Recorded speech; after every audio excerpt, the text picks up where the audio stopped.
In 2018, I started one of the world's fastest growing online businesses. We made millions of dollars in sales and helped a lot of people. Let me take you back to where it all began. It was late 2017 and I was at a crossroads. At 23 years old, I was living with my parents and I had just failed university and a string of businesses, and I had $0 in my bank account. All I ever wanted at this point was to be a millionaire, and I was very close to giving up, questioning all of my abilities, wondering if I had what it really takes to be successful. I'd sit there at night watching people on YouTube, wondering if I was smart enough to become rich. And one day I was scrolling through Facebook and I came across a post that changed my life forever. It was a mum who was making weighted blankets for her autistic child. And there was a lot of hype around it. There were so many comments saying, where can I get this? Where can I get this? But unfortunately, she wasn't selling. So after some research, I found that there was actual scientific evidence supporting the benefits of weighted blankets for anxiety and sleeping. I thought I could be onto something here, and the science actually backed me up. Even though I was honestly down and out from so many of my other business failures, I decided to give this business thing just like one more shot. If it failed, I'd go back and I would never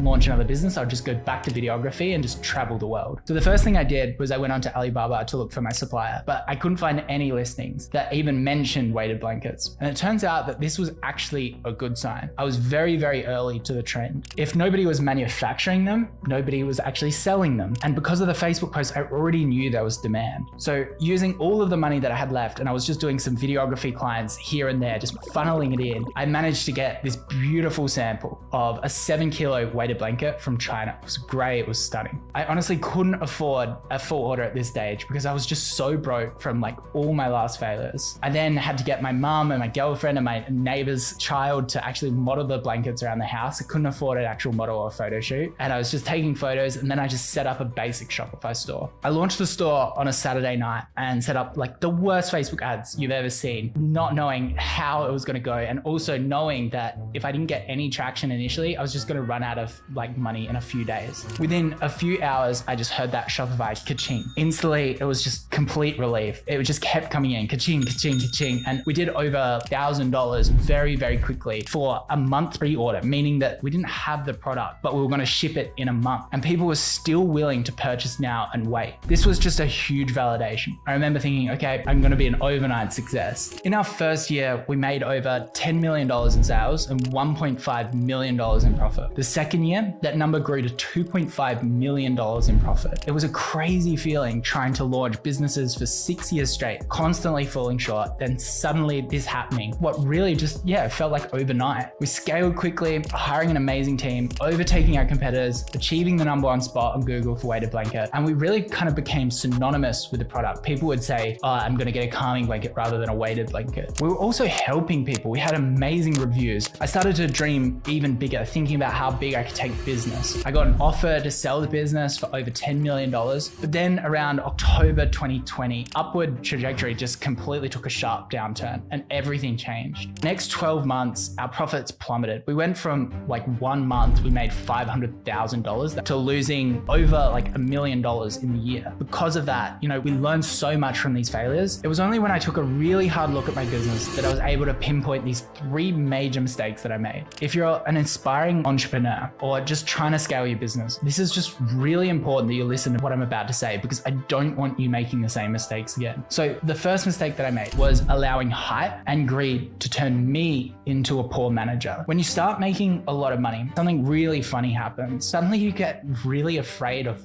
losing it. You think you're going to be happy, but you're actually just scared. A common thing that entrepreneurs do in this situation is they try to repeat this initial success in another secondary business. They use the rationale that if business A gets taken away from them, at least they'll have business B making money. Now, this logic is so flawed. What it does is it make suboptimal decisions with your time and resources. Now, I took this even further. I launched over 10 brands after calming blankets, which meant that I would spend at maximum 1 hour focusing on calming blankets a week, and it was making millions of dollars. I was ignoring the need for tight financial control and clear cost centers for each brand. I allowed each business and their financials just to all merge into one big mess under one account. It was hard to even know if we were making money because I wasn't sure who was working on what. I also hired aggressively and expanded our team to about 100 people. I was just so focused on the bottom line as a whole scale across all the brands. So I was ignoring calming blankets. Communication then just became so complex. Tracking output was challenging. Motivating a large team was way harder than I thought as well. Now, keep in mind, this was my first successful business, and these were the first people that I have ever hired. And the main mistake that I think I made here was nobody in the company was properly incentivized whether calming blankets lived or died or thrived. And I failed to realize also that the beauty of e-commerce is that they can stay lean. You can hire VAs. You don't need to hire full-time employees, and they can work on a fractional basis. The final thing to summarize is a David Sachs quote, which is, the benefits of synergies are hypothetical, but the benefits of focus are immediate. We lacked focus and paid the price. We ended up restructuring our entire organization, and each business became its own entity with dedicated teams and clear profit centers. This is how it should have been set up from the beginning, but it was just too late. Now, the second mistake was not having a basic product strategy. We expanded into new brands, new products without a clear strategy, launching variations of the weighted blanket, such as like a hand-woven weighted blanket, silver iron weighted blanket, bamboo weighted blankets, would keep our customers just constantly coming back. But this approach just didn't work. It diluted our brand and confused our customers. We just also moved far too quickly, not giving each product drop a proper process. You see, each product that you drop on e-commerce should have a clear, unique selling proposition that creates the ability to acquire new customers at a profitable acquisition cost on Facebook. In my current successful brands, we do this very well. We spend so much time thinking and planning about new products. Then crazily, Kmart, my brand, the Oodie, entered the market as a cheaper alternative. Yeah, I know what you're thinking. It's pretty stupid that I started competing with my own brand. They focused on a lower cost product, making it possible to sell a cheaper product using their massive size and brand strength. The problem was the Oodie was also using the same marketing channels as calming blankets, so it was even worse than Kmart. Oodie ended up becoming probably the #1 seller of weighted blankets in Australia. But this comes back down to product. Our initial product strategy didn't provide the long-term leverage we needed, and our only defense was our brand and our high quality product. The results, customers just kind of flocked to this lower end of the market. Our brand just wasn't strong enough to retain customers, and we lost a significant market share. We didn't have a clear product flywheel like Oodie, where we create different variations of the Oodies and drop them month on month.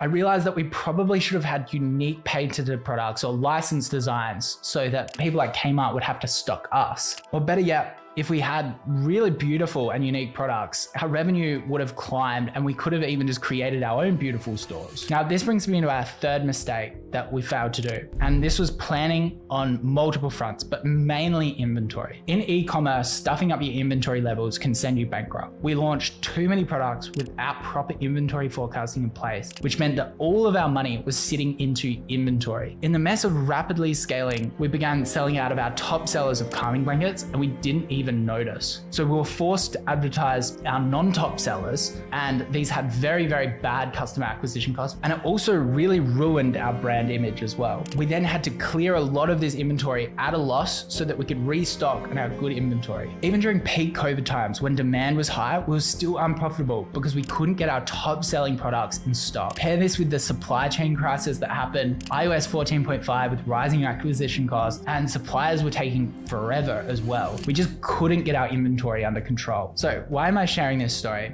Because I want you to succeed by learning from my mistakes. Trust me, successful people fail even more than unsuccessful people. Anything that I kind of want you to take away, it's these 6 important lessons that I learned from this failure. First, don't scale faster. Rapid expansion can lead to inefficiencies and increase risk. Instead, growth should be sustainable and well managed. Second, define a clear financial reporting and strategic plan. If you're unsure about your financial health, don't hesitate. Bring in a fractional C-level employee like a CFO to get things cleared up. Next, focus on product and market diversification. Even though our initial product strategy worked, it wasn't defensible in the long run. We should have developed these unique products and built a product flywheel. But there's always a kicker here. You don't want to do that too early or too late. Next is get your team structure right. Ensure clear roles and responsibilities while incentivizing those who have power in the business with financial reward. Next is recognize and act on issues quickly. Don't wait too long to pivot when something isn't working. The Pareto principle or the 80-20 rule is critical. Focus on the 20% of activities that drive 80% of your results. And lastly, this failure taught me the importance of focus and humility. Not every venture succeeds, but every failure is a lesson. So where is Calming Blankets now? Unfortunately, alongside with a lot of my other e-commerce brands that were ranging from small profits to very unprofitable, I decided to turn them all off. I now focus on the Oodie, my investments, YouTube, and Daily Mentor. If you liked today's video, hit subscribe. And if there's anything you're struggling with on your business journey, just either join Daily Mentor or join the free e-commerce course. I'm here to help.